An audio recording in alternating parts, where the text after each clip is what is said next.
Ndị be anyị kenekwanụ m unu. Anyị sị m ka ụbọchị nkịta mara na anyị na mma. Anyị si ka nkonye chiri ya zerekwa. Dịka o si dị, ihe a bụkwa Eastern News 24 ka anyị si wee bịakwa na-ewetara ya bụ ozi gbasịta maka ya bụ ife na-eme na obodo nọ n'ime ya and nwere ụwa na-azọ n'ala Igbo. Alright, n'ụbọchị nkịta wetara unu ozi according to the one of the Biafran activists, Finland based activist. O nwere nnukwu ozi o wetara anyị n'ilu akwụkwọ. Quote, another world power warns Finland government as Mazi Simon Ekpa rejects Nigeria-Finland negotiation on public appearance. All right, this is according to one of the Biafran-based activists in Finland. You are be with la yabozi. Eliki yege yabi fekabalo ige si sala yabozi. Ano po feature no dinkege was tamaka yabo update. Ajimaki we beno bossing katana Eastern News 24. Bye no yabozi. All right, over to you, sir. It's a big surprise to everybody because I don't know why Finland, deviated from being a country with good human rights record, so lately. I know how they took the issue of Simon Ekpa at the preliminary, primary stage. And they actually have been defending Ekpa, soliciting for him to be a right, citizen. A citizen that has never been culpable of any crime, both present and in the past, when he was in the public office in Finland and when he was enlisted into Finnish military. Ekpa worked as a true Finnish, military officer without eloping, without deserting his duty when it matters most to defend the territorial integrity of Finland when there was, this issue in Scandinavian country, the issue of Ukraine and Russia. Finland actually took their own, side and they backed the NATO, and the Ekpa was with them. He was a marksman as a military officer. He was doing well. So I don't see how Finland abandoned, her citizen this very late. Ekpa currently is a Finnish citizen. He had actually in the past returned his gold medal to Nigeria, his Olympic medal. He rejected Nigeria. He rejected their medal. He said, I won this gold medal when I was a Nigerian. Now I've returned it. I have nothing to do with Nigeria anymore. But what surprised me is why must Finland, stoop so low, so lately? Do you know that the issue of Igbo coup, as narrated by, Babangida IBB in his latest book, has actually vindicated Simon Ekpa in the faraway Finland? That was when Finnish citizens, all of them, rose up because they were with us during the war. They fought with us. They supplied us with all necessary materials to at least cure or bring nutritional food to the Biafran land for the Kwachoko children of Biafra not to die, all of them not to die. And this one currently has ignited another upheaval, commotion, protests in Finland. The book written by IBB, that it wasn't Igbo coup, it was Yoruba coup, it was Hausa coup, it was Fulani coup, it was all Nigeria military, coup, military, all Nigerian tribe coup. It wasn't a particular region that, staged the coup, as the accusation was in the past. And this has stirred up commotion, protest in the faraway Finland, whereby all the citizens, Finnish citizens, whereby all the Igbo Finland, circle the presidential villa, protesting, asking for immediate release, unconditionally, of Mazi Simon Ekpa. And today, that is what is going on currently in Finland. The Finnish citizens, their youth there, the elderly there, they actually have been at least asking for the president of the Finland to do the needful, to allow Simon Ekpa to go back to his social media commentary and run his other businesses. Lately, we've seen how all his properties, all his facilities, all his investments in Finland were released. It was frozen before, it was confiscated by the Finnish citizen. But today we can see a Finland, that has released everything that belongs to Simon Ekpa in Finland. Courtesy that book written by IBB. There's much speculations in Nigeria now that everything about Nnamdi Kanu is now of the past, because his incarceration, his suffering and pain is now of the past, to be considered past because of what the latest revelation by Ibrahim Badamasi Babangida in his book, that the Igbos were treated, unfairly because of, whom they are, because of their success, because they actually overgrown, outshone, outshines other tribes in Nigeria in the face of war, in the face of pogrom, escalations of 67 to 70. These people still are doing well, waxing stronger and stronger than any other tribe in Nigeria. That is causing serious political ripple now on the global, let me say, frame, because the whole world is seeing it.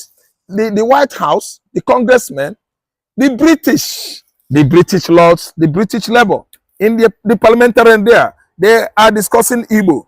Actually, Britain has actually known that it was BBC that first announced an Igbo coup before other tabloid, other, pressmen, journalists, media houses in Yoruba land started writing it was in the face of pogrom, escalations of 67 to 70. These people still are doing well, waxing stronger and stronger than any other tribe in Nigeria. That is causing serious political ripple now on the, global, let me say, frame, because the whole world is seeing it. The White House, the congressmen, the British lords, the British Labour, in the parliamentarian there, they are discussing Igbo. Actually, Britain has actually known that it was BBC that first announced an Igbo coup before other tabloid, other, pressmen, journalists, media houses in Yoruba land started writing it was Igbo coup. They write it was Igbo coup simply because Ademoregu was killed, Akintola was killed. Was those people that killed Akintola and Ademoregu, were they not Yorubas? They were Yoruba military officers. They were Hausa military officers. They were Igbo military officers. They wanted the Igbos to die in their large number. That's why they actually, started chaotic, crisis, killing all the Igbos in the north, in the south, everywhere. They see Igbo man, they round them up and kill them. Especially in the military across Nigeria, the Igbo military officers were eliminated in their large number, leaving only Yoruba, Fulani, Hausa, and the rest of them. And today, we've seen where this commotion has taken Nigeria to. Nigeria can never remain one again until Igbo man is allowed to go his separate way. No amount of reparation, no amount of compensation can make Igbo man have faith in this country anymore. But because the alleged shutdown of embassy and the attack, Finland's president, stop. Do you think that this will now force him to, do the needful, as regards the illegal detention of? No, he has already considered that. He postponed it to May, which is remaining at least 3 months. But we cannot endure till that time. Patience is running out of everybody. Every one of us, we are no longer enduring Finland, procrastination, wasting time on releasing of Simon Ekpa.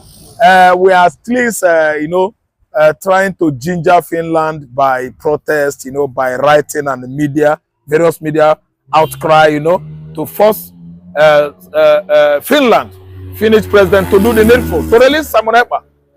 Ekpa should go back to his normal business. Since his investment has been released, his properties has been released, they are going towards working towards releasing Ekpa. Willy-nilly. That is the issue.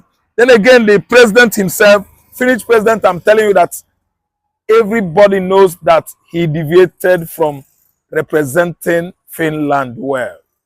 And many people are going to investigate him later to know how much he collected from Federal Republic of Nigeria. The government under Tinubu is bent on giving international bribe. Tinubu can bribe with gas, he can bribe with crude oil, he can bribe with other minerals we have in quantum here. So we actually know that either Finland, maybe they collected money, or maybe it was a trade by barter, Simon Ekpa, for crude oil. I think that was actually what, was exchanged at the back door. Okay, that was exchanged at the back door. Okay, very soon now, but we've heard that the UN president finally wants to investigate, this alleged illegal detention of Simon Ekpa and Nnamdi Kanu. Yes, he said the freedom enough around the globe as regards illegal detention of freedom fighters around the world, that he wants to look into the detention of freedom fighters. What's your take as regards? Yes, the United President, you mean, is United Nations Secretary General, is the man that is at helm of United Nations Affairs, UNO. And we use the word Secretary General. Is the most highest paid civil servant in the world. His salary is more than any president. His salary is more than anybody in the world. His name is Antonio Guterres. He was the former prime minister of Portugal. He's a Portuguese. He has, actually, at least, swung into action to investigate illegal detention of Mazi Nnamdi Kanu. And after that one, then Mazi Simon Ekpa in Finland was illegally, being detained right now by Finland president. And when the investigation ensues or starts, I would actually tell you that it is going to be the same thing we are saying here in Nigeria. Tinubu government has bribed Finland. Finland has collected crude oil at the exchange of Simon Ekpa, either crude oil or gas. I'm telling you the truth. There are many minerals, natural minerals we have in quantum in Nigeria here, and they have actually given Bianco Ono the impetus to go to Finland, which she actually went and negotiate.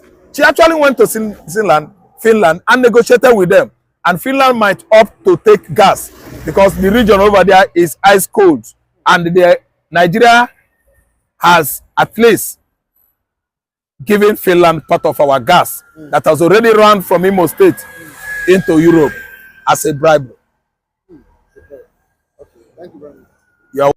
With our support of the United Nations, the success of the United Nations depends upon the independent strength of its members. To overcome the perils of the present and to achieve the promise of the future, we must begin with the wisdom of the past. Our success depends on a coalition of strong and independent nations that embrace their sovereignty to promote security, prosperity, and peace for themselves and for the world. We do not expect diverse countries to share the same cultures, traditions, or even systems of government, but we do expect all nations to uphold these two core sovereign duties: to respect the interests of their own people and the rights of every other sovereign nation. This is the beautiful vision of this institution, and this is the foundation for cooperation and success. Strong sovereign nations let diverse countries with different values, different cultures, and different dreams not just coexist, but work side by side on the basis of mutual respect. Strong sovereign nations let their people take ownership of the future and control their own destiny. And strong sovereign nations allow individuals to flourish in the fullness of the life intended by God. In America, we do not seek to impose our way of life on anyone, but rather to let it shine as an example for everyone to watch. This week gives our country a special reason to take pride in that example. Ndị ba ngwadalu line nu dikonu si wena so lai kefi ori ku basta maka bi fenda ni na one night drop la ni akwụkwọ one of the Biafran activists drop la kefi ori ku basta maka bi fe drop la feature nu dinke gi your own reaction basta maka bi fenda ni no ngwa ke mesia no munnem.